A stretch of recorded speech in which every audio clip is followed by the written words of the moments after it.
What's up, guys? Welcome to Ringside Geeks. My name is Dave. As always, this is the podcast for all your pro wrestling needs. Hopefully, it's a more positive, uplifting experience than other podcasts about wrestling that get very angry and upset and frustrated. Maybe it's not. I don't know. But at least, hopefully, in this episode, we can make you laugh and help you drown in your sorrows that are those of the women's division fan base. Joining me this fine evening, he's not very good at keeping quiet. It's Tom. Hey guys! There you go. No surprise there. He was making noises. So Tom is with us, which means I thought it was funny. I'm hoping I'm not allowed to laugh. No, you're not the studio audience. They'll laugh. Studio audience. No, but I'm hoping that means maybe we can get Tom Strowman to chime in about some of these things, or at least one of these things, maybe later in the night. He might have a lot to say. I don't know. Sure, yeah, we should definitely give him a call. Also joining us, the woman that does not need a man to help her win a championship belt or contract, Monroe. Hi. There, perfect. Okay. Very enthusiastic. And joining us, the ambassador of keyboard smashing, it is John. And once again, the champ is here. Right. Oh boy. Right. So very quickly, we're going to talk about our Money in the Bank scorecards. Tom did not fill one out because he was not with us on Thursday, so that's okay. Yeah. But he did watch it. I know that much. So I'll start from who didn't win. That was John. Good job, John. Good job. Thanks, guys. Of 145 points, he got 64. Sweet. Of 145 points, first place got 73, and second place got 72. So it was close, guys. What? That's very crazy. Guys. It's very Killed close. it. But our winner again, and she did not need a man's help, Monroe. Ow, what? How about Crazy. that? Wow. That's the sound of that. So damn close. But I think I should have won that one by default. no, I don't think so. Yeah. Is that because you don't have a chin like James Ellsworth, or? I said default. No, I didn't say nothing about lack of chin. I didn't. Okay, you're missing the joke, but okay. No. All right. So Money in the Bank happened this past weekend, and I know we're very quick to want to forget it, but there's a lot that needs discussing, and I'm going to start with the positive. That main event, y'all. Y'all. Yeah. Eh. Could I have said it whiter? Y'all. Oh, he says that was a good main event, man. That Yes. yeah, that was a good main event up until the last Until the end. Right. That's okay. Which is We all probably, in a wrestling match, the most important part, as far as I'm concerned. I don't care because we all knew he was going over. We knew. I mean, yeah, but that doesn't make it good. I don't know. It doesn't. I'm We're over trying it. to not be negative here, Right. so yes, that match was phenomenal. For sure. I'm over it. Favorite moment of that match was Shinsuke and AJ moving the ladder together. How could it absolutely. not They be? moved the ladder and said, "We're doing this." And I think when we were watching, we were all like, "Wait a minute, somebody's gonna break this up. They're not gonna let it." Right. He gave them the time. It was like, "Oh crap! What are we watching right now?" yeah, I saw it in my head. Like at that same moment, like Sami Zayn and KO are gonna turn each of them around, and we're not gonna get them to. We're gonna have to wait until like WrestleMania for that fight, And that was definitely the moment of the night which the crowd reacted best. On their feet for the rest of the fight. On their feet. I don't know if they were before that, but they were on their feet for the rest of that match. There's a lot of money there. I hope WWE realizes what they have and they capitalize on it. They Now, need to. Am I wrong? Did they not call him the artist known as Shinsuke Nakamura during that broadcast?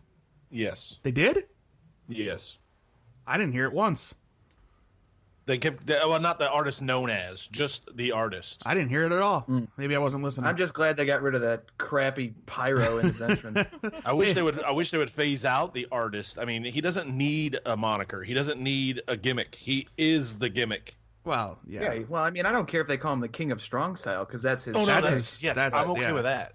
Yeah, that's what he But should be yeah, called. the artist thing, that's like Vince McMahon trying to put his stamp on Right, everything, and right. it's like, dude, come on now.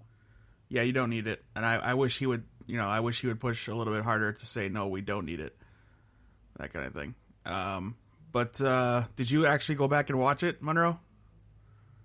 I watched it as it happened. Yeah, but did you go back after the hatred and the rage was filling your eyes? No. No? Okay. After you stopped seeing red. I still see Chevelle red. song. Love that song. Another good song. Okay, but what did you think of the main event, even though you were still feeling that rage? I thought it was great. Yeah. I think our words, I put it on Twitter, and I think we said it while we were watching together.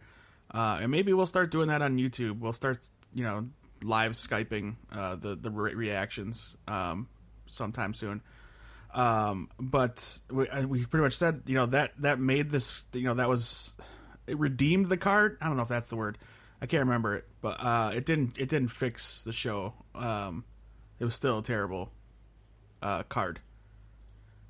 Yeah, there was a lot more negative out of it than positive, but that was a good way to go out on it, which I thought a lot of the guys showed well. Sammy showed phenomenal. He was the MVP. No pun intended. But then, of course, the AJ Shinsuke moment was just off the charts. And I'm gonna say, I'll put the positives.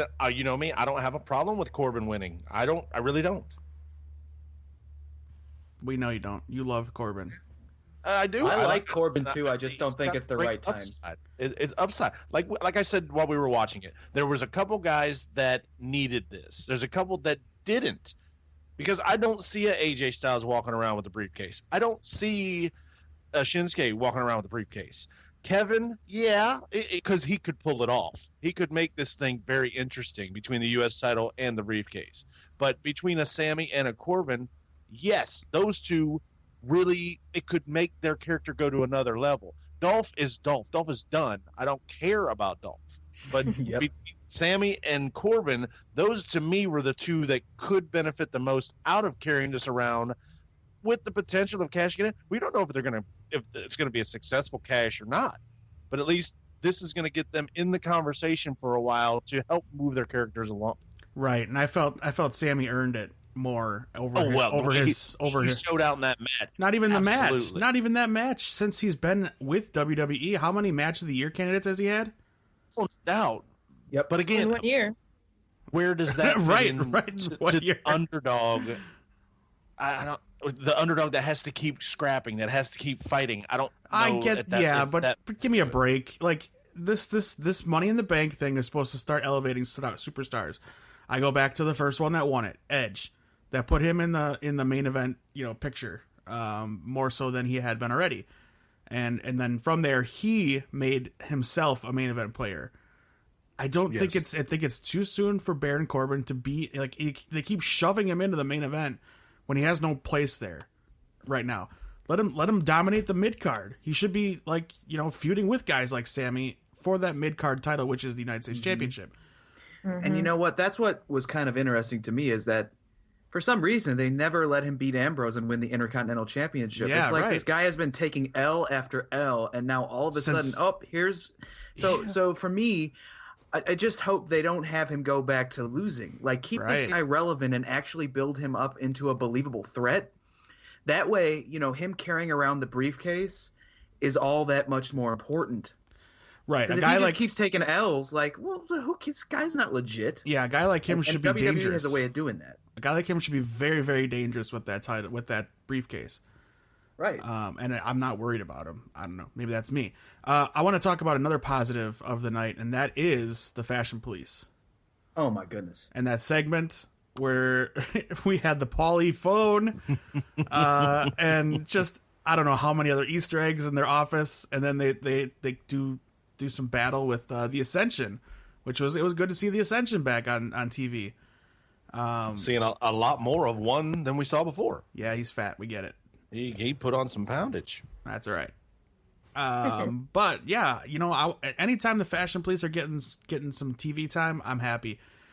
Those guys need a legit push now. I mean, no better time now than with the Usos having the titles, but New Day got pushed to SmackDown, so I think we know that where that's going. Right. Which For is a now. drag. For now.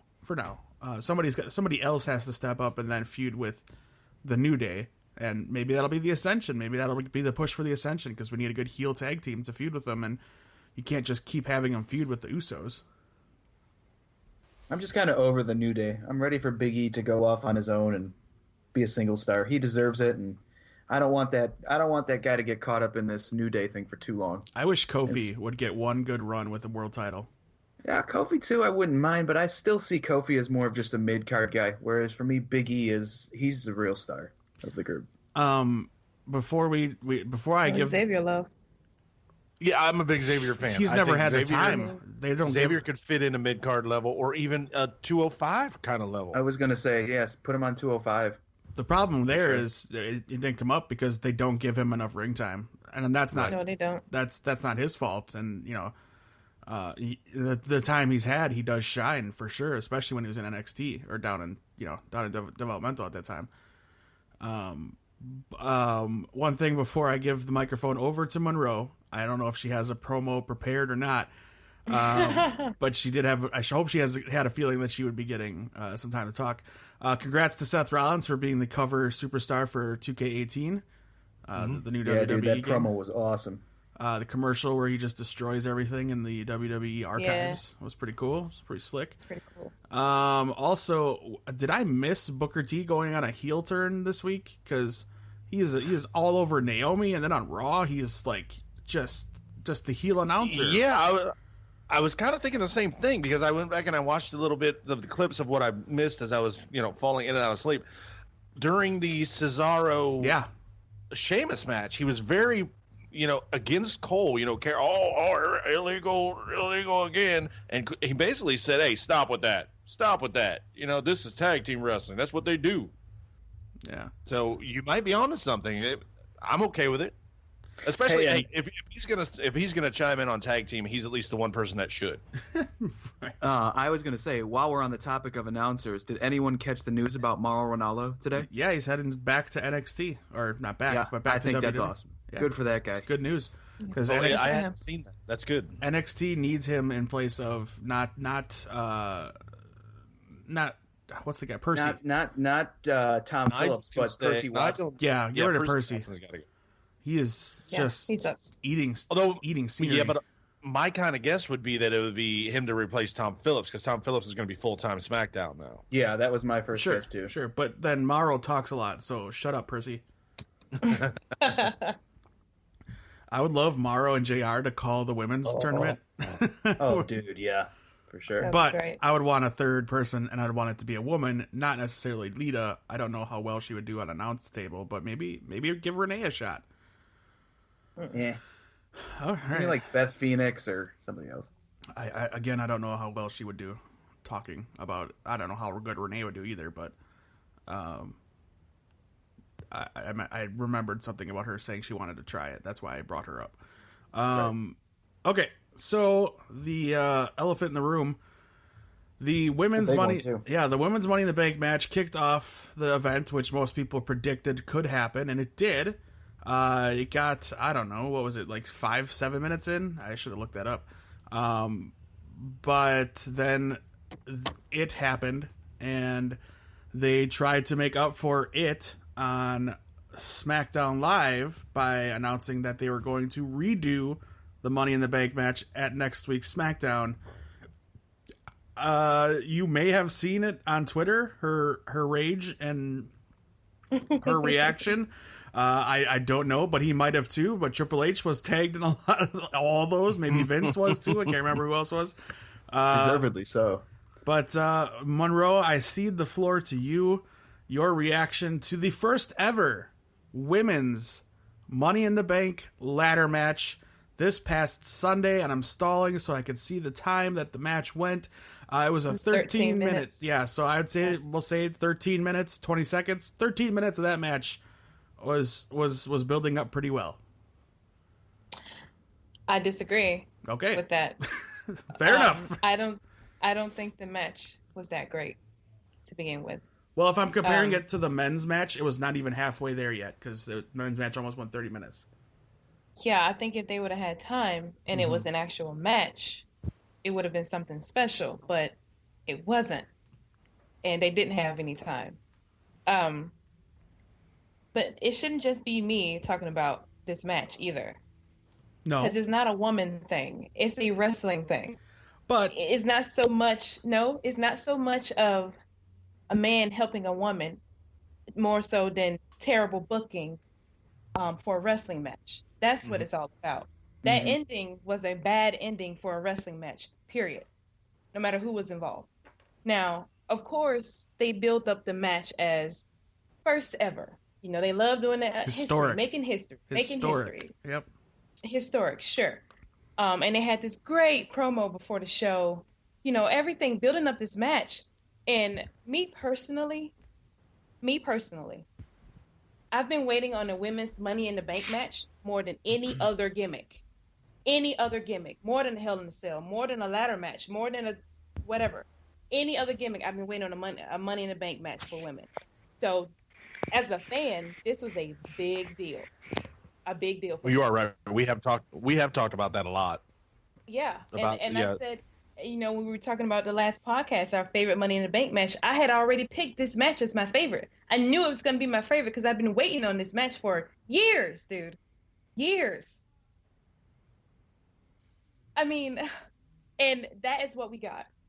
And I don't see how anybody who calls themselves a wrestling fan can defend the decisions they made.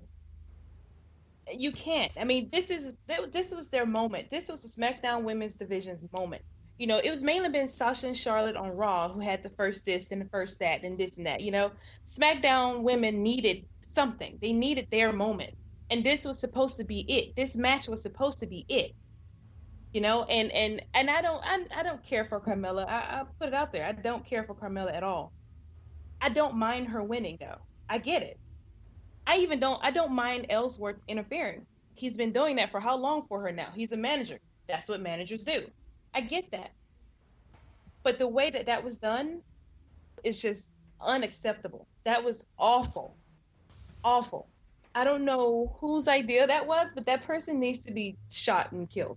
I'm sorry. They need to be fired. Um but no, seriously, that felt like a slap in the face. Seriously, because it felt like, you know what? They drive it all the time, making history, making history. This is historic. Women's revolution, revolution. We're changing this. Da, da, da, da, da, da, da. You know, I want to be a wrestler when I grow up. I hate Total Divas. I love Eddie Guerrero. Whatever. You know, this is what they've been pushing, and this was supposed to be a huge moment for these women. They needed it. Tamina needs that. Carmella needs that. Becky needs that. These women needed that moment, and it was taken away from them with this terrible booking. And like I said, I don't see how anybody can defend it. It was the shortest Money in the Bank match in history, and it wasn't that good leading up to the event, to the ending. So what did it do? What good did it do? Yeah, we are talking about it. Yeah, I ranted about it. If that was their intentions, which is what I tweeted Triple H, if that's what their intention was, then hey, it worked. You got it. You got me. You did it. You pissed me off. I'm still pissed off. And this how many days later? I've been arguing about this since Sunday, dude. I hated everything about that. I don't understand why they couldn't let Carmella win it herself. If you want to put her over as a heel, have Ellsworth interfere, let her climb up the ladder, get the briefcase, and let her win it. Boom, done. What's so hard about that? Yeah. And Yep. and now they're trying to go. Now Dane Bryan is like, and Shane is like, oh, I'm so mad. Just wait till Tuesday. Like really? And we get to Tuesday, and You gotta they wait. say, You oh, gotta we're wait gonna- for we're 2 gonna hours. redo it. Right. Yeah, they're gonna redo it next week or whenever it's gonna be. I didn't even watch SmackDown. That's how mad I was. I didn't even watch it. You didn't miss much. They said they're gonna redo the match, but no matter what they do, no matter how mad they supposedly are, it does not change the fact that in the history book, the first ever women's Money in the Bank match was won by James Ellsworth. And you can say, oh, it was Carmella because he gave it to her and she touched it first. No, it's never been that way. People touch the thing all the time. It's not who touched it first, it's who grabs the thing first. And Ellsworth grabbed it. He won the match. And that's going to be in the history books. No matter how amazing this second match is going to be, the first one is going to have Ellsworth as a winner. As a wrestling fan, not as a woman, as a wrestling fan, everyone should be mad at that. Everyone should be mad at that. And that was just stupid booking. And I know they're doing this probably because the ratings have been sucking lately, and I think that this is going to magically bring up the ratings for SmackDown. Whatever. I don't even care about the second match anymore. I don't care. I mean, and then I did watch Carmella come out on SmackDown. Nothing changed, dude. It's still silence. So what did that accomplish? She cut a good promo. She cut a good promo. Okay, good for her. I'm just no. The heat that they got when they was in the ring was for Ellsworth. It was not for her. Right. No. That boosted Ellsworth. It did not boost Carmella. So what was the point? Right. What was the point? Yeah, I agree. Dave's right. She did cut a decent promo, but I see where you're going with this, Monroe. And you're right. A lot of the people that hated it right then at that moment, they're not going to watch the second one because they're still mad. There was so much I had read on just the various sites of just the venom, the disdain. They don't care now about a second match. They're making it a second match is not going to fix the first debacle. No, it's not. It's done. As a booking, and I'm with you. Well, you said it perfect. It's not a man-woman thing. It was just a bad booking thing. You're right. This is their moment. This was history. You keep preaching history. They always did it. Hell in a Cell, we said, was a moment. The Iron Man was a moment. The Falls Count Anywhere moment. They main evented Raw was a moment. This was, you're right, supposed to be another moment, and they dropped the ball terribly. 13 minutes. 13 minutes. Shortest in history. I mean, that's done. You can't change that.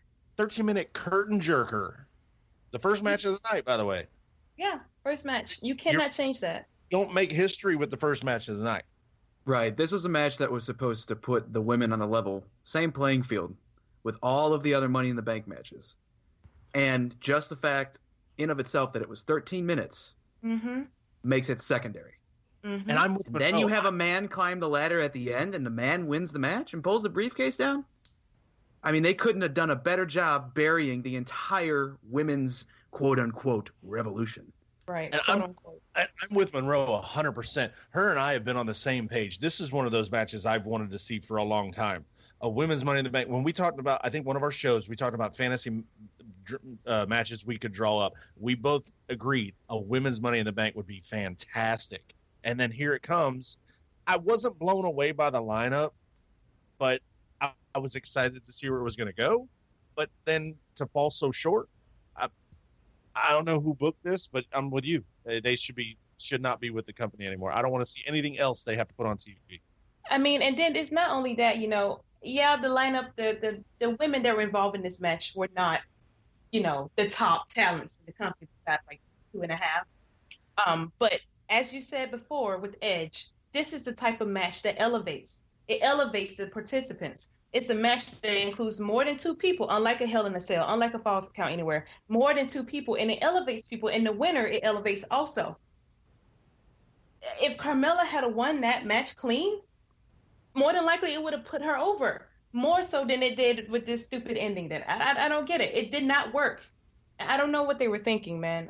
Even more so if it would have been an epic 20-25 minute match, and then she climbs it at the end after going through hell and wins it. I mean, that's making a real statement. Having your lackey manager dude who has been nothing but a comedy act since the minute he stepped foot in the WWE, climb the ladder and actually pull the briefcase down for you. In the first it does her no favors whatsoever. Match? So if their end goal was to put Carmella over, well, they fell flat on their face. And whatever road agent or whoever the hell booked that thing, they need to be gone. Like that was asinine, and I don't see how any professional wrestling fan can justify that with some kind of, because I've been seeing people say, well, that was great. I mean, it's heel booking. People don't like, I've heard people say like us being upset about it, that was the goal at the end of the day. And so that was good. Like, I think Monroe, you touched on that too. It's so illogical to me because that's never been what a heel is supposed to be about. Like, you should get people upset at you for doing professional wrestling things, not for doing things that would be considered like offensive.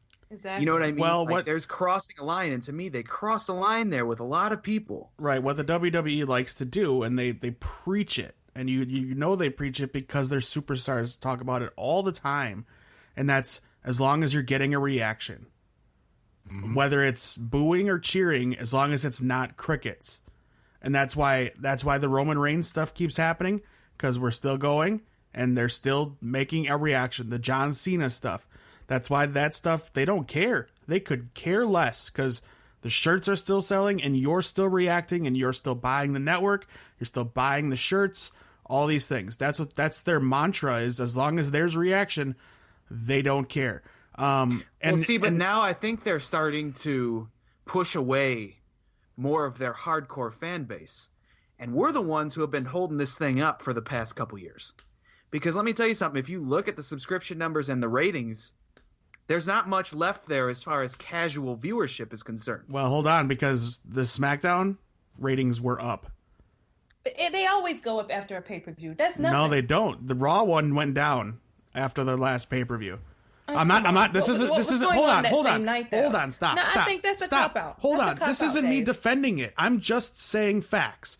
No, he's right. I'm just saying He's facts. Right. I'm not and defending that's why any I've of said it. for a long That's time fine. now Like that I I said, think they usually go WWE up. fans are hypocrites. I really do, because to me, people are willing to take the crap that That's why I canceled my subscription. I'm not going to be fed this crap anymore. I'll use my buddy's subscription and get one over on him. And I mean, maybe I'm not. It's a small victory and it's irrelevant in the long run. But like to me, I cannot give my money to this company that continues to do stuff like this. Give Jinder Mahal the championship. Whoa. It's just, Whoa. Don't put him into this because that's a whole different conversation. Well, no, but to me as a fan, that's upsetting. To me, that's illogical. And I've discussed that before. I'm done with the product. I think a lot of fans now are going to go back and watch it because, they heard people talking about it on the internet. Well, there you go. They succeeded in what they did. It worked. Congratulations. It worked. And that's why going forward, you just expect more of the same. Unfortunately. Sad. It's a sad situation. It could have been done in a much better way. This whole heel thing that people like to use, trying to rationalize it, it's stupid. Because that could have been done in so many other ways to boost her up as a heel. And it did nothing. It did not work. So I don't know. I don't get it. But whatever. I didn't mention that she would have to. So usually Monroe goes to the social media lounge for a lot of the stuff that we get from Facebook. But I will take care of it since there's not many. In fact, of all of them, there's only one agreed. And they say the same thing. BS. Both of them. Alex Juarez says BS. Frank Ortega says it was BS. So there you go. The WWE universe on our Facebook page has chimed in twice with the same initials. So one more thing to talk about from Money in the Bank before we move on to bigger and better things. Maria and Mike Kanellis debuted on Money in the Bank. And then they also taped, I guess. I didn't see it during SmackDown, but they also taped another little segment during this week's SmackDown. Oh, they did? Yeah, I must have missed that. It's on YouTube. Well, I was dozing in and out. I must have missed that one. It's on WWE because it wasn't even on TV. Yeah, right? I don't know what it was recorded for, but it was they recorded it at SmackDown. WWE.com exclusive. I guess. I don't know. But cool. That's a way to get that group over. Yeah, I was have really them on the pay-per-view and then not show up the week after. Right. Most of the reason why I watched SmackDown was I wanted to see more of them. But and this Daniel Bryan thing to see how they would fumble it again, but Maria and Mike Kanellis debuted, formerly Mike Bennett, but he has taken his wife's name, who is still calling herself the First Lady of Wrestling, which I love that she carried that over. I like that gimmick for her. She's all in on this manager gimmick, and I love it. I've loved it in New Japan, the little bits that I saw of it when I was researching about Bullet Club and stuff before they came over. And then Mike Bennett, she was doing it in Ring of Honor too, I should say, and then TNA. And then Mike Bennett, I've liked a lot for a long time. He was part of the Kingdom, and I've seen a lot of his stuff again because he was feuding with the Bullet Club a lot. So I was seeing a lot of his stuff, and I like him a lot. So I was stoked when I saw that they got signed. This gimmick is going to need time, I guess. I got to see what they do with it. It's all about the power of love. So we'll see what the hell that actually means and where it goes from here. So far, it's just them talking with little microphone headpieces or earpieces. So we'll see where it goes, see where it takes them. Hopefully it's not... hopefully it doesn't leave us wishing they had gone to NXT first. That's all I'll say. Which I think we're going to do anyway. Because they probably would have had more time to develop a better gimmick in NXT when they had proper people booking them than with Road Dogg booking them. I said it. I called him out. It's Road Dogg, who's like the only person defending this Money in the Bank match from SmackDown. It's Road Dogg. So there. And I apologize if you're hearing any background noise of a loud. I think it's a blender, maybe a vacuum. I have no idea. So I apologize if you guys can hear that. Okay, moving on. Speaking of managers, we're talking about Maria. We're talking about Ellsworth. I want to talk favorite managers for a little bit. Again, spinning things to a positive. Favorite managers, I'll include the subcategory of valets in there as well. If you could think of any. God damn, this stupid thing. I wish he wasn't doing this right now. Anyway, so yeah, favorite managers, favorite valets. Let's start. We'll do maybe one at a time. If we got like a top three, we'll kind of go around the table. Let's start with you, Tom, since your little Skype window is blue circling, which means there's noise coming from you, probably from your little fan that nobody can hear. But let's start with you. My bad. No, you're not. Nothing to I'm apologize. old school. So I'm gonna say, I was a big fan coming up.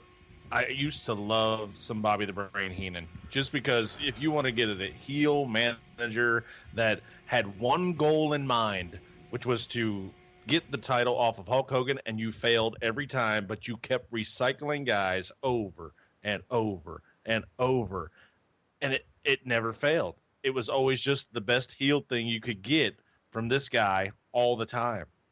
I mean, I know he's in very bad condition now, which is terrible for him, but no one. I used to love me some Bobby the Brain, and then when he got on the commentator booth, he was just as gold. So yeah, Bobby the Brain is probably one of my favorites to begin with. That's a good one. That's a good one. All right, Monroe, what do you got? You got one? Yeah, I'm gonna have to go with Sensational Sherry or Scary Sherry. I used to pretend to be her when I was younger. I had the dress, I had the hair, the stuff on my face. I even had the shoes and the purse. I must interrupt and ask, is there photographic evidence we can put on Instagram? You will never see that. Oh, no. What a letdown. All right. Yeah, my uncle, who's he's a few years older than me, so we kind of grew up like right in there together or whatever. He was Shawn Michaels and I was Sherry. And I would interfere in his matches and everything. Yeah, we did all that. We were like, I don't know, 6, 7, 8, whatever. Anyway, but yeah, she was tough, man. I remember her being one of the few female managers that didn't mind taking bumps. She would get you in the match and she would get hit, knocked down. She had on a dress and stockings. Shoes always came off. She was always just such a sight to see, and she's from Alabama actually, and I remember thinking she was so pretty and I wanted to be her so bad. So yeah, Sherry is my top.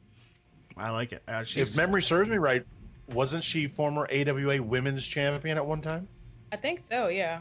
Yeah, so she had the ring chops to take those bumps. Yeah. Is that a real federation you're talking about? I only know of WWE. All there is WWE. What You're so young. You're so young. Come on. Tom got it. You're so young. All right. Yeah, she scared me. Like, legit scared me. I was afraid of that woman. So she did her job well. I'll say that. I always wondered, like, why is the Heartbreak Kid with this woman? She was not, she was attractive, but I was like, that doesn't seem right. Like, shouldn't Shawn Michaels be with Sunny? That's what I always kept thinking. Well, he was. Kind of was. Right, we know. We know. Kayfabe, guys. Kayfabe. Sorry. I do have a quick Sherry story. When I was a kid, I was at a house show. It was during the Macho King run where she was with Randy. And I think he was wrestling the Ultimate Warrior. And she was at the ropes. And he shoved Macho into her. And Macho, as he was grabbing, he grabbed her dress to try to stand up, and it pulled the dress completely down. Yeah, yeah. And I was there to see that.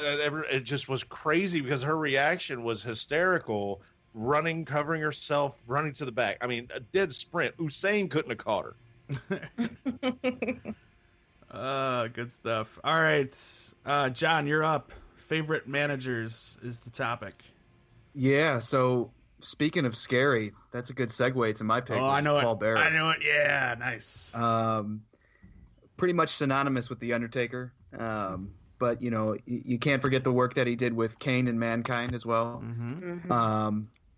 And yeah, I just remember him scaring me as a child. Like it wasn't until I actually was old enough to comprehend what was going on that I realized the Undertaker was a good guy. I always thought he was a bad guy because that was just his presence. He was evil. Yeah. And Paul Bearer, the way he spoke and the inflection of his voice was just, yeah, man, that guy was something else.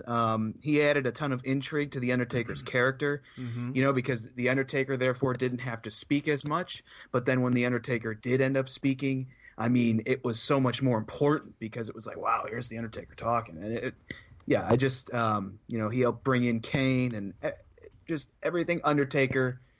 I think not everything, but most, well, not even most, but there's a lot of the Undertaker can be attributed to Paul Bearer and his being there. Definitely my favorite manager of all time. That's also from Alabama, by the way. Oh, there you go. They're not good unless they're from Alabama. I didn't say that. But, That's fine. I'm just kidding. That's a good one, man. I like Paul Bearer. That's a good one. I'm going to go with an obvious one. I think this is probably on all of our lists, but Paulie Dangerously, or now Paul Heyman. I was going to go there. That was my second choice. Yep. Has turned into, I'm not extremely well versed in his early work before ECW, like his WCW stuff with the phone and everything. He brought it to ECW too, but I'm more familiar, with the current stuff, like the stuff he's done, with Brock the first time as an announcer and all these things. But like Bobby the Brain, by the way, he did some announcing against JR when they were doing the whole alliance shtick, and it was awful. But the shtick, not his announcing. But yeah, man, he is just give him a microphone, man, and go. And he'll make you hate whoever he's talking about, unless the crowd doesn't want to hate it, and then they'll super get over on Goldberg. I didn't understand it. I couldn't figure it out. But hey, it happened, and here we are. But yeah, Paul Heyman. I will forever be a Paul Heyman guy. Always. Let's switch it up just a little bit. Tom, do you have a favorite valet? Oh, geez. I have a guess of who you're going to take right away. You know what? I'm old school, and I'm just going to go the ones that the one that I think sets the bar for any woman that needs to come into the business just be a valet. And this is me because I'm the oldest one in the group, probably the oldest one on the internet. Oldest one on the internet? I don't even know how you use the internet, to be honest. I got really big keyboard, really big. Baby Doll to me was back in the NWA early WCW days when she was with Dusty and her husband at the time, Sam Houston. Baby Doll was the epitome of the valet. Beautiful, just only got involved when maybe necessary distraction. But I've read that a lot of women now, like I read Summer Rae at one point. Dusty Rhodes compared her to a young Baby Doll. Did Summer Rae have any idea who the hell he was talking about? Yeah, she did. She studied film. She studied film on I Baby knew Doll. I liked Summer Rae a lot. I knew I liked her for a reason. And to me, watching old WCW Saturday night on the Superstation WTBS. Hell yeah. Oh, it's not an episode. It is not an episode of Ringside Geeks unless Tom does a voice. I'm sorry, I didn't do it right. W-stations, W705 Eastern, WTBS. Yeah, we need everything to had to start. Everything had to start at 705. We should do a whole episode on why everything on TBS started at 05. Because the Braves game, it was the Braves games. The I first know. pitch was I 5 know. minutes after. Yeah, they centered everything around those Braves games. Yeah, that's all they had at that time. Because I remember getting home from school wanting to watch Saved by the Bell, and it was like, oh, I gotta wait 5 freaking minutes. Stupid Braves. But yeah, I'm gonna say Baby Doll was really my first favorite. There's been others that I've loved, but Baby Doll was the one that always sticks with me. It's a good one. I'm gonna go next because there's obvious ones, and I don't mean to say this to take anybody's, but like current, like honest, like early ones that are obvious. Like I think Sunny is a great valet. Call her what you will, and what she wasn't a wrestler. She was a valet and a manager. She was actually a manager. of a lot of tag teams. I thought she did a great job, especially because she's so, gorgeous, but she was a heel for a long time and it worked for her. I thought she was always one to watch for. Like, you kind of maybe watched for her at some points. The one I'm going to say might surprise people. She's different. She didn't really get a long run. I don't know if she's still wrestling or not on the indies, but she did wrestle. And I wanted more of this guy to begin with because I love the supernatural gimmick. Come at me. But I like the Undertaker stuff, the Gangrel stuff. I loved. There's just something about that weird character that every so often comes around, like the Wyatts. I don't know why. Maybe it's because I like horror movies so much. But Kevin Thorne, I was always intrigued. I was always intrigued by Kevin Thorne, and I loved Ariel. Just because she was so weird. She was just weird is all I got. Like, it's an interesting pick, man. I will say, yeah, it is. I recently read that, and her name is Shelly Martinez. Yeah, that she has officially retired from. Oh, that's a bummer. That is a bummer because I know she was in TNA for a while with LAX. She was. She's absolutely beautiful. I mean, sure, man, she is stunning. Yeah, but I mean that was secondary for me when I would watch because WWE was terrible. But I'm with you. Her and Kevin Thorne were a highlight. I'm totally with you. I wanted to watch to see if they'd be on, and we get to see some weird, crazy stuff again. And he feuded with Punk for a little bit. And again, I had to go back. Like when they announced they were doing ECW on, I think it was Sci-Fi at the time. I watched like the first episode and I'm like, this is not ECW. I can't believe Paul let them do this, but Paul is being a part of this like at all. Like I didn't understand it, but he needed money. The job's a job, man. Got bills to pay, man. That's right. But they stuck out to me. Like I again, because I do like those vignettes, and he was supposed to be part of a Gangrel faction that never really saw to fruition, but I wish we could have seen it, man. I would have loved that. Like Gangrel and the Brood, the theme music, the entrance, that stuff was killer, and he was great along with it, like as kind of more of a manager than a wrestler at times. Unfortunately, he didn't get reach the stardom that Edge or Christian did. I mean, Christian is first ballot Hall of Famer. Let's be real. Twice maybe. Should be. Come on, that's a joke, guys. Christian belongs in the Hall of Fame, but he's not first ballot. No doubt. He's not a first ballot. Anyway, I really enjoyed Ariel, mostly because of the gimmick, but she brought to it. She bought in. If she didn't buy into that gimmick, it wouldn't have worked, and it was a lot of fun. She did this whole tarot card thing, and yes, she was gorgeous, but I thought she brought a lot to Thorne, not just being somebody who stands at ringside, like, looking pretty. I enjoyed that little short year-long run maybe that they had in the ECW WWE version. But what do you got, John, for valets? Great. That was great around the pick, same. Dave. Hey, That was around the same time as Melina, right? Yeah, Melina with She was underrated. Yeah. Not my pick, but she was underrated. but she could go in the ring too. Yeah, exactly. And And I like, 'cause backstage. I thought Hey-o. Mercury, yeah, exactly. That entrance though. I thought Mercury and Nitro were a great team, so Yeah. she brought a lot to the table there too, helping them win. She was sly. Yeah. But no, my pick is absolutely Marlena.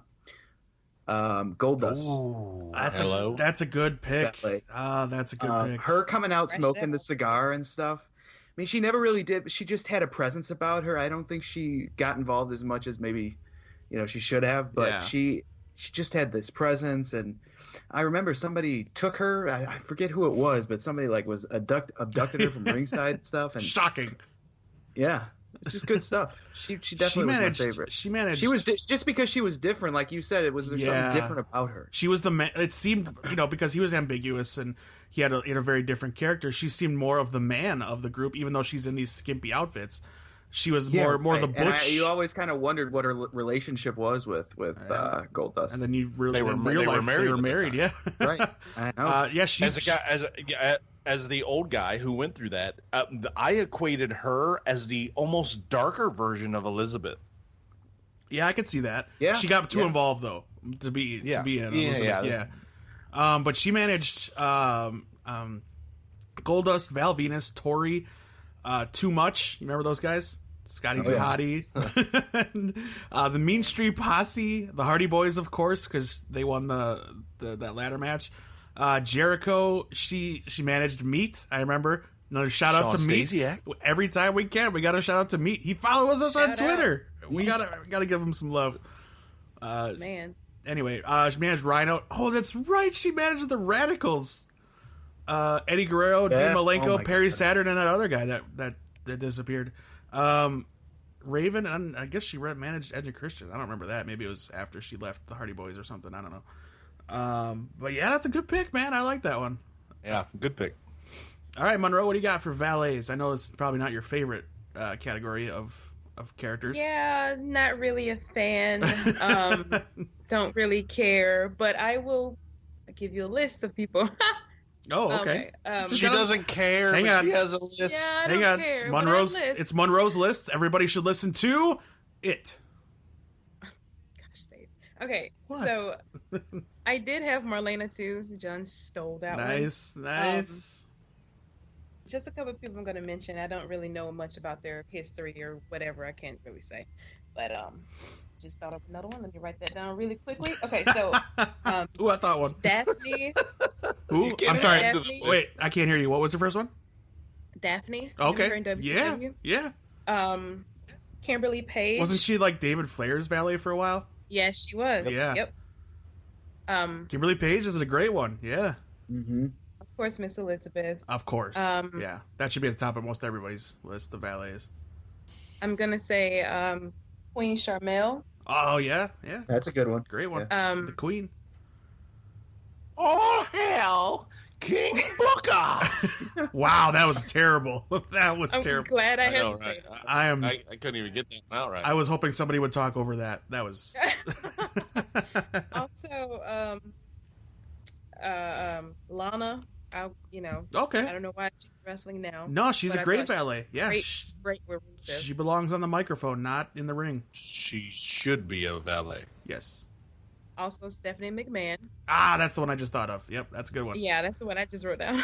That's a great Lita. one. Oh, Team yeah. Extreme. Not just Team Extreme. Who was her first? Who did she valet for first? Anybody? So Rios. Yeah, S.A. Rios. I love that guy. Can't believe I know that. And also Sunday Night Heat MVP.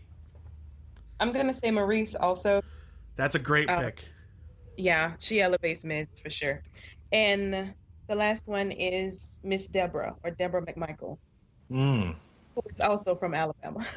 Was that the same Deborah, the one that married Stone Cold? And Yeah, she's from Tuscaloosa. yeah, she was great with Jeff Jarrett for a long time. And Mhm. yeah, that's a good pick And too. Mungo Yeah, McMichael. yeah, Yeah. you killed it. That was a great list.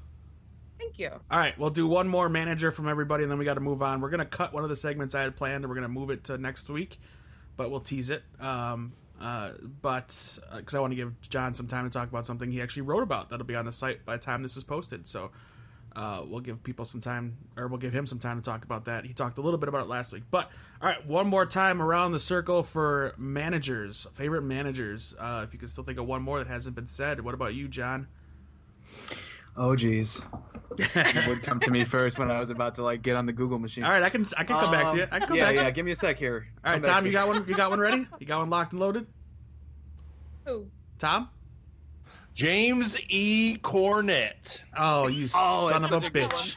You manager son of, a the bitch. best tag team in the history of wrestling, the Midnight Express. He's so Yeah. good. He is so good at managing those guys that Vince Russo has put out a restraining order on him. So good that you can take an ugly man and call him Beautiful Bobby, and you could take an uglier man and call him Loverboy Dennis, and the world will worship them. Or wait, that's just me. We skipped Because, right over the yes, fact they are that the best tag team. we skipped right over the fact that I made an actual news segment and not a joke. Vince Russo legit has a restraining order out on Cornette. Stay away from his place of business and his wife. He probably should. I mean, those guys are bound. I mean, they've you been wanna- trying to fight for years. If you want to watch something, Tom, go watch Table of Three with Cornette. He goes right after Russo. There's so much stuff in that they probably cut out. Didn't let him say it. Now, see, I like Cornette from back then when he was the manager because he brought so much to the tag teams. of the Midnight Express, the couple versions. Mm-hmm. And then nowadays he's just kind of just so caught up in the old school ways that he's a little bit crazy. But if you kind of scrape the top off of the crazy, he's actually right. Scrape the top off of the crazy. He's actually right. I mean, a lot of what he says is what the diehard fans really want to see, and that, you know, the powers that be don't care about. Like you said earlier, they don't care. Yeah, I agree with him when he was talking about the Okada Omega stuff. Yeah. Also, Yeah. Bobby Eaton and Dennis Condrey, the Midnight Express, from Alabama. There you go. Do you have like a list Dude, on the wall next to you of all the wrestlers in history, or do you just? But it's not that many people, so it's like I suppose. I think Just we be a named them all. Yeah, that guy. little poster on your desk. All right. Mick Foley who has time in Alabama. But anyway, my turn. Can I go? Yes, please. The only people I can think of is Captain Lou Albano Oh yeah. and Teddy Long. Teddy Long was a manager. He's on too. my list. He's on my list. Yep. So yeah, that's like the only two people I can think of right now. Before he was making tag team matches and whatever, but yeah, Teddy Long. I was gonna say also. And hollering. Hollering if you hear him. Say it whiter, Tom. Hollering if you hear him. No, hollering. There's a G at the end of it. Hollering. Oh. Is that how the kids are saying Not it? Halloween. I was thinking Scott Steiner with that one. Yeah. Holla if you hear me. It's out there. But no, I was also Oh. gonna go a little dark and say woman. I didn't want to bring her up, but I did like her in WCW. And all the people that Macho Man had, what's her name? Gorgeous something. That gorgeous girl. Gorgeous and George. Gorgeous George. That wasn't George. Was it George? Gorgeous It was George. It was George. Yeah. And it's Madness and which Lana kind of have going on right now, and Lana's like a mix of a few, like Deborah. She's got a little Deborah in her, and yeah. So yeah, I'll bring that up. All right, you need more time, John, or No, I've got one. all right? Even though he only managed for a short period of time, he managed probably during, what is referred to as one of the most influential eras in professional wrestling. Eric Bischoff, when he managed the NWO. Yeah. Oh, For me, I think I'm going to say, because I remember that. I remember him ascending from the ceiling on a motorcycle in the middle of the ring, and like a dick. Yeah, dude. I mean, I went back and watched a lot of Nitro, and let me tell you something. Best line ever. You gotta love to hate that guy. You love to hate that guy. He was gold. I loved. Okay. Yes, you're right. I'm not gonna get into love it. to hate him. I'm not gonna get into it. Not today. That's why he was good, man. we need a WCW podcast. We need a WCW show for sure. One where I just say, "Welcome to Ringside Geeks," and they're gonna talk about it because I ain't. Oh, come on. I'm in. I'm down. Yeah, of course you are. Down too. All I watched as a kid growing up was WCW. Oh, I hated it. Welcome to WCW, where the big boys play. Bobby the Brain calling the action. With, who was it? Larry Zbyszko? Oh yeah. God. Yeah. He's one of them. The Love living it. legend. And Tony Schiavone. Oh, Those were the days. Let's the memories. The memories. Oh yeah. Yeah, the bad memories of being in high school. I was let's Hey Dave, how about you? You got one more? let me date myself here. I was in high school during all that crap, so boy, I got a couple. I was kind of going through a list and picking off my favorites. So I'll just, Virgil. Virgil's a good one. I don't know if he really counts. Was he more of a valet though? A little bit, but he wrestled too. He did, right? Yeah. Right. China. Oh yeah, She absolutely. was- Didn't say China? What? Yeah, she I was- wrote her name down. The DX valet for a long time. Wow. Before she stepped in the ring and made history, people. She made history. Let's not forget that. Yeah. So what is it? Virgil, China, Ellerling. Oh yeah. Pre-Authors of Pain. He was a big deal. Sure. Still is. He's been doing it for a long time. Sure. Yeah. Jimmy Hart. Oh yeah, the mouth. Oh yeah. That's- Oh yeah. Yeah. One of the nicest guys you'll ever meet, too. Oh yeah. Mm-hmm. Yeah, Yeah. I've heard the same. Yeah, I've met him too. He's pretty My nice. son and I met him Universal Studios one year when we were just there, and there was a TNA show that night, and I was going, and he just happened to be in the street Yeah. inviting people to come to the show. Yeah. in the Super street. nice guy. In the street. Yeah, he was flagging down people, saying, "Hey, we got a show," and That super sounds nice. like Jimmy Hart. That's Yeah, great. it does. That does. From my childhood, she said it. Monroe said, Lou Albano, not just wrestling. He was in that music video for the Goonies song that, what's her name did? Tom, help me out here. Cyndi Lauper. Cindy Lauper. Lauper. Thank you. Yes. Mhm. That's from my childhood, but so is Afa of the Head Shrinkers. Wow. I like Afa. I don't know why, because the Head Shrinkers, the whole gimmick was just bizarre. And it was right before the Attitude Era started, and I remember watching it and being like, "This is weird. They're gonna shrink somebody's head." I didn't understand what a head shrinker was. So they're gonna legit shrink a head into that, like the one that guy's carrying. That's what it's gonna be. This is what we're gonna do. This is what we're doing in wrestling. All right. This is the stuff nightmares are made of. Can we go back to the guy that was the garbage man? Can we just have that guy be wrestling? He was a garbage man, and he wrestled. That made more sense to me. Old dumpster. But no, another. She's more of a valet than a manager. Beulah from ECW. Oh, Oh, hell yes. Sure. Yes. So I'll go Beulah. No, to take him off, what you just with Francine could go in the same category. Yeah, Wow. absolutely. Scene. Francine, Dawn Marie, Dawn Marie, yeah. Wasn't there a Missy Hyatt too? Missy Hyatt. Yeah. I don't know. Or was she more of Old a school. in-ring? I don't know. A little Didn't bit. watch much ECW. That was parental blocked. Oh, that's a bummer, man. I have to correct myself from earlier. Baby Doll was not married to Sam Houston. Missy Hyatt was. I apologize. There you go. Shame on you. How dare you? What about Mr. Fuji? Oh, Oh. Mr. Fuji. Yep. Yeah. Holy We could do crap. this. We could do this all day. But hit us Yeah. up on Facebook. Hit us up on Twitter. Let us know your favorite managers and valets. If we missed any, I'm sure we did. It's we barely prepare for these shows. You can tell we're completely unprofessional. Brother Love.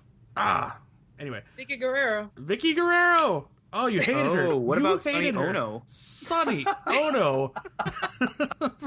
Classy Freddie Blassie. Anyway. Oh, yeah. All right. So yeah, just Harvey Wimpleman. We'll just go through them all. Just hit us up. Let us know who your favorites are. Doesn't matter if they've been said already. We want to know who are your favorites. What's a good manager or valet to you? Stacy Keibler. And what? Stacy Keibler. Stacy Keibler. Yeah. At one point, Miss Hancock, all she did was get up on the table and dance. And that was Tom. Ta-da! That got me to watch WCW. Hello? There you go. I watched for standards and practices or whatever that group was because it meant Stacy. Those legs went all the way up and made an ass out of themselves. Oh wow, Tom. Children, plug your ears. I'm so glad you could make this recording. We missed you, Tom. That's vintage Tom. that was Vintage amazing. Tom. You are. All right, You are so segment we're not going to get to this week, but we're going to touch on next week. We're going to review the post. I know. Oh, the segment I wanted to get to because my top guys. We'll get to it, but they haven't done anything yet. They're still my top guys. Post Mania call ups. We're going to review what they've been doing in the sense they got called up since Mania. So we're going to talk about the Revival, Elias Sampson, Shinsuke, and Ty Dillinger. I don't think I missed anybody, did I? Finn? Would you No. consider Finn? That's not no. I'm post Mania this year. Oh, I'm sorry. I forgot about him, just like they did. Oh, good one. That was a joke. Ooh. That was a joke. Yeah. All right, so we're going to talk about that next week. So again, you can hit us up on Facebook and Twitter and Instagram, I guess, too, or YouTube. Let us know what you think of them so far. Obviously, the Revival having the least amount of time because they got hurt, or one of them did. Top guys. Top guys. Top guys are back, and they need to get a little more attention on television. But Then you get tag gold now. Hello. Right now. and yeah, you know what? Turn the club face somehow and have them go one-on-one with the club, and that should be your match of your whatever. I quit. I'm all about it. I can't do anything with the club anymore. It's just like Job Squad. These guys are just pin me, pay me. They're just getting jobbed every which way, and I'm so angry with it. I'm sure feels that way. disappointed. I that's what I said all at the beginning of Raw during my live tweet until I turned it off because I was so angry. Like, I wish they were still in New Japan, just because. I think you text me. You text me, and I was like, "Oh, Job Squad." It just makes me so angry. All right, so we're gonna close out the show with what we typically close the show out with, some New Japan talk, since I brought it up just now, and I didn't plan this at all. It was just a natural segue. John wrote a piece for our parent website, which is atomicgeekdom.com. We have a new wrestling section of that website now, and while Tom has written 2 pieces about wrestling on that website in the past, one about CM Punk and one about or maybe I wrote this other one. Did you write the Ultimate Warrior one, or did I when he passed away? No, that was you. That was me. Okay, so we each wrote one. There we go. I wrote the first one. Yeah, first. Tom. Dave, Tom. Tom, I love that CM Punk article. Great job, man. Tom's Seriously. first one and ever. only article is the first article ever on atomicgeekdom.com. That's how legends are made. You just make one and you leave. Get out while the getting's good. I don't want to mess things up. I should do a in case you missed it tweet about that post, even though it's so far, that topic. I've actually been thinking about writing again, so Hey, I might surprise you. This guy, look at that. But onto the future of this company, which is John and Monroe, because they're so younger than we are. Tom, we're old. Well, I know I am. It's all about the children. Somebody think about the children. But John wrote a piece about the G1 tournament that's coming up. G1 Climax 27, right? If I remember from reading your... Yes, sir. Okay. So that'll be up by the time you are able to hear our voices. So, don't go into the article so much. Let them read it, but let's talk a little G1 as it's coming up. Sure. So, biggest news of the week is that the roster for the 27th G1 Climax was released. And there are some pretty exciting names on the list, from Minoru Suzuki, who's going to be competing in his first G1 Climax in 3 years, to Kota Ibushi, who I think it's pretty unanimous. He's the most enticing name on the list.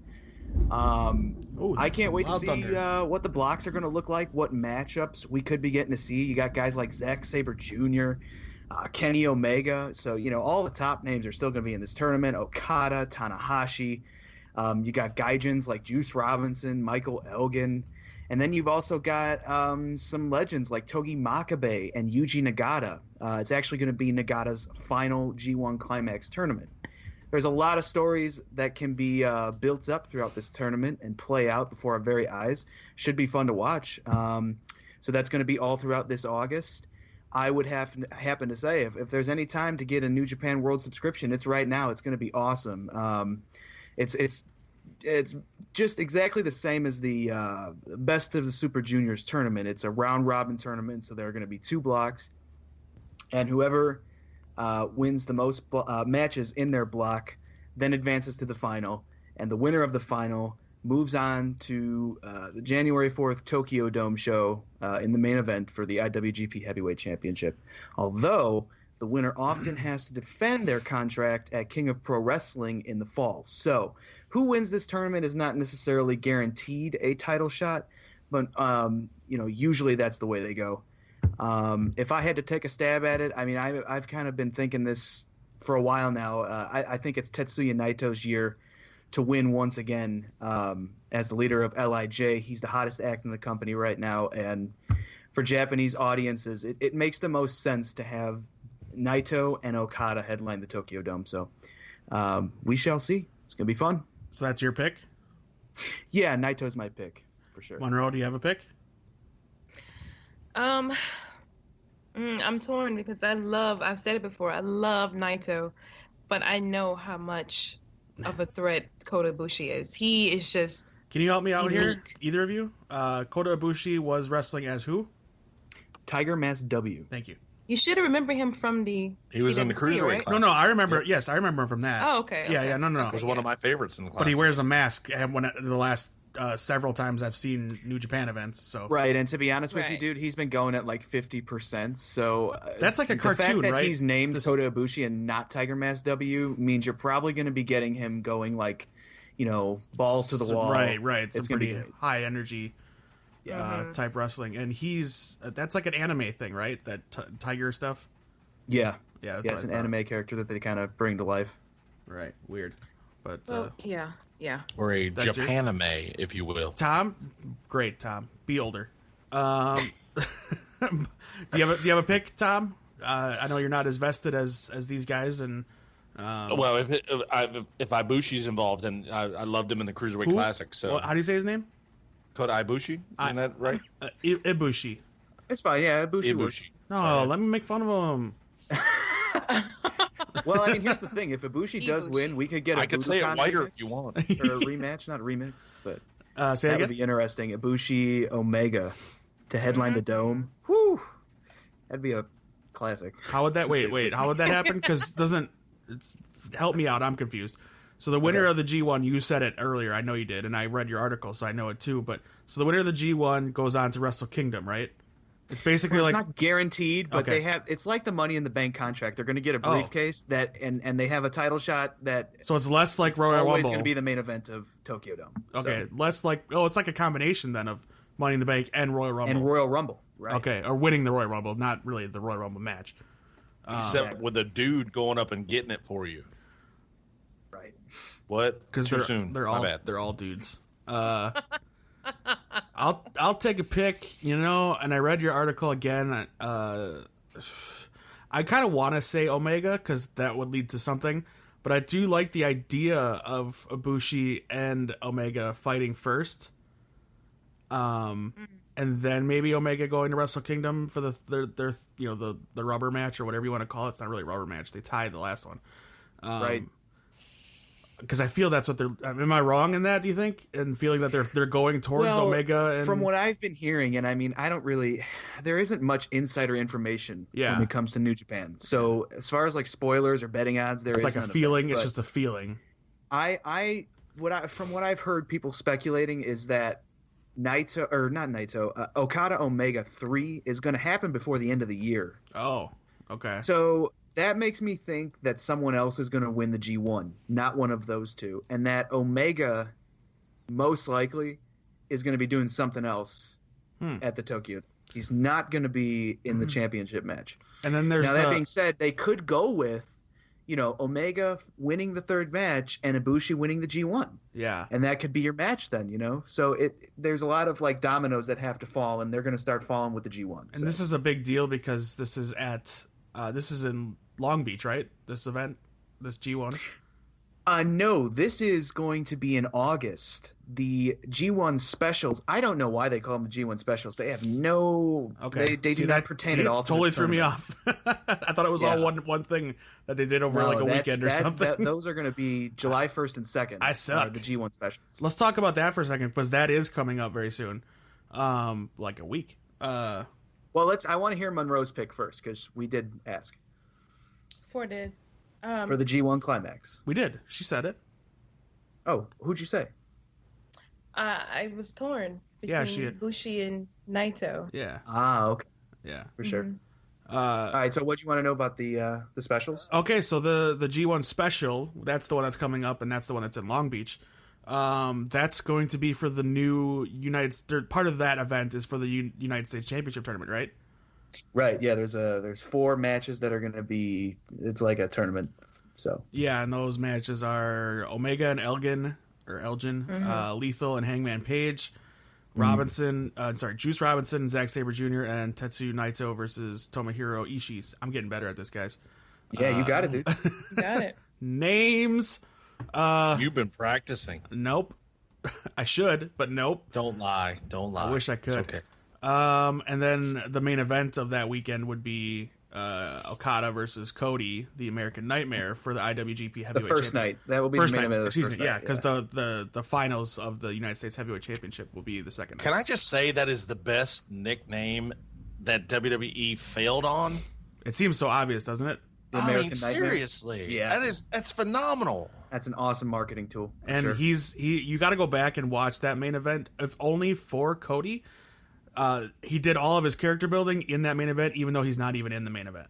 Yeah, dude, I hate to say that I agree with you there, but I totally agree with you.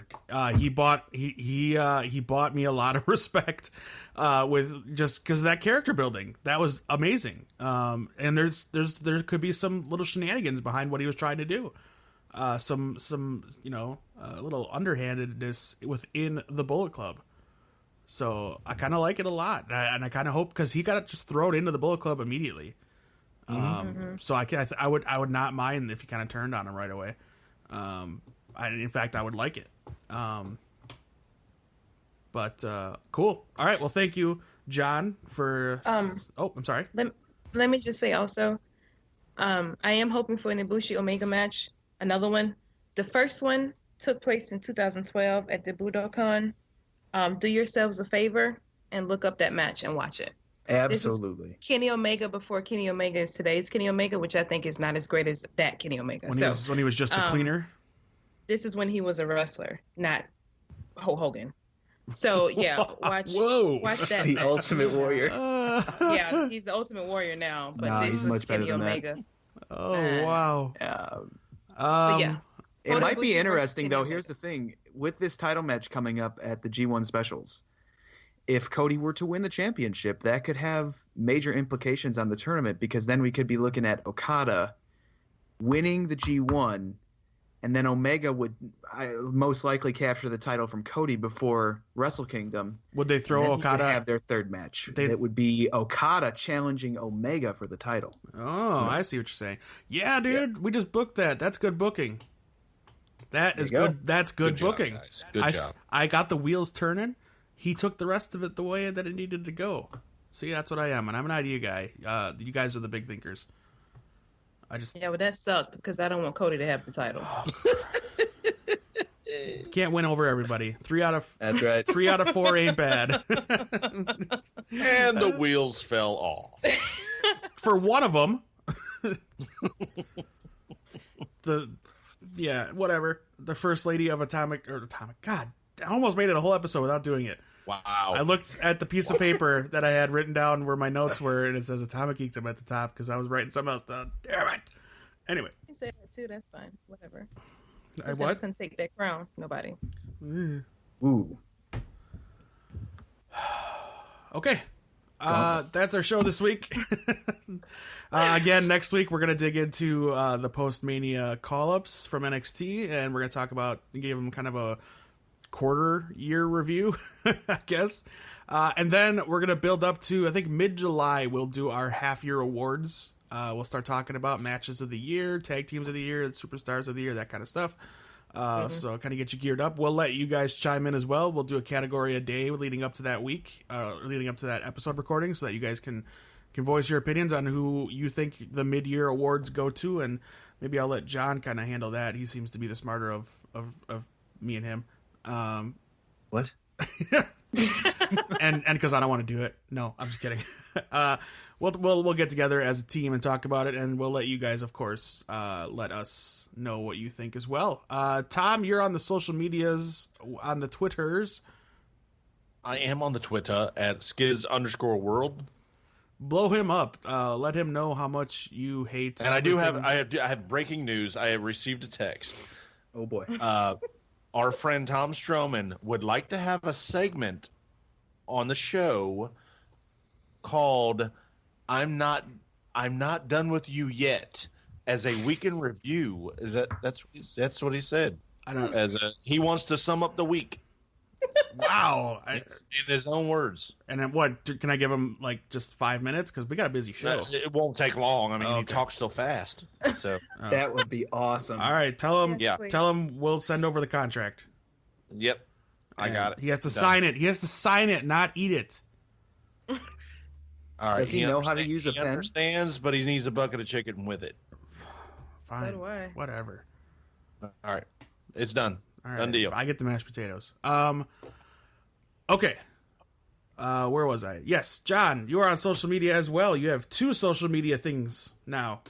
Oh yeah, I got my own planet in the Twitterverse. That's right. I am on Twitter at xxjohnneeve, so And just one X. He changed his Not 2. He changed his display name to be Maeve Deltzer. I made that up. No, you did. It's good stuff. Love How it. many stars would you give it though? Oh, that's like what's really important. 75 and a half. Really? And the half-eaten sandwich, right? Right. And 'Cause that's what I'm really looking forward to. Of course, the Maeve Deltzer rating scale is out of 1 billion stars. Man, those guys getting 6 stars, they're unlucky then. Right, Jeez. that's not very It must have good. been a pretty crappy match. And then I'm also on Instagram at John Neve, JohnNeavee. And he, like I said, wrote for AtomicKingdom.com. So head over to AtomicKingdom.com, check out that article.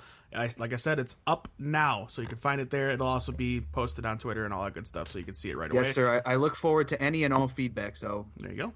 throw it at me. And what else was I going to say? Oh, and he's doing some cool graphic stuff for our YouTube when we do some video game stuff as well. So all credit to John for that kind of stuff as well.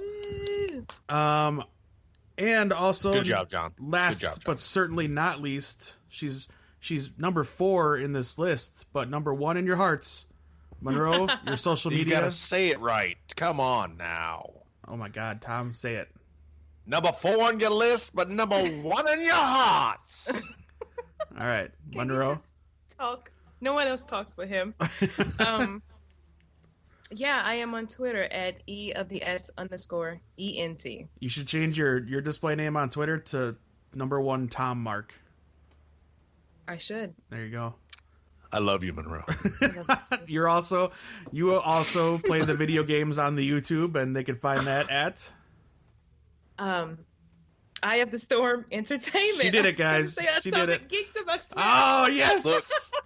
Oh, Oh, it's not just me. It is not just me. Wow. the love's got her shook. Oh, It happens. way to go, Tom. I'm shook up. I'm in love. I'm all shook up. Would you say, goodness gracious, great balls of fire? You're all shook up. I don't even want to reference that name because it's the stupidest pay-per-view name ever. We need the soundboard. Yeah, we do. Maybe again someday. But yeah, that's everything. You can find us on Facebook, on Twitter, on Instagram, and on YouTube. Like, subscribe, all that good stuff. If you need a better place than, Apple Podcasts or Google Play or Stitcher, or I think we're on Stitcher. All that stuff. If you need a better place to listen to podcasts, they will be posted on the same day, I think, Fridays on YouTube. So you can check them out there. We may even cut them up into little segments so you can listen to them in little bits and pieces instead of just the full hour, or in today's case, hour 20.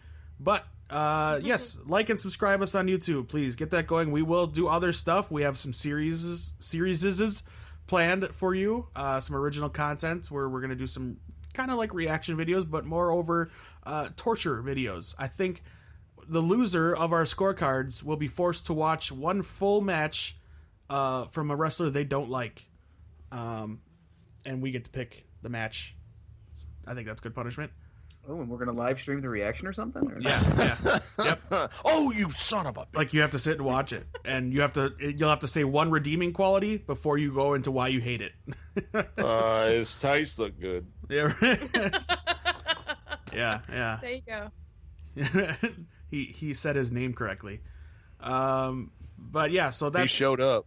that's just an idea that we're throwing around. Also, like I said, we might, live stream us on Skype watching pay-per-views. I don't know. We'll figure it out. We'll change it up a little bit.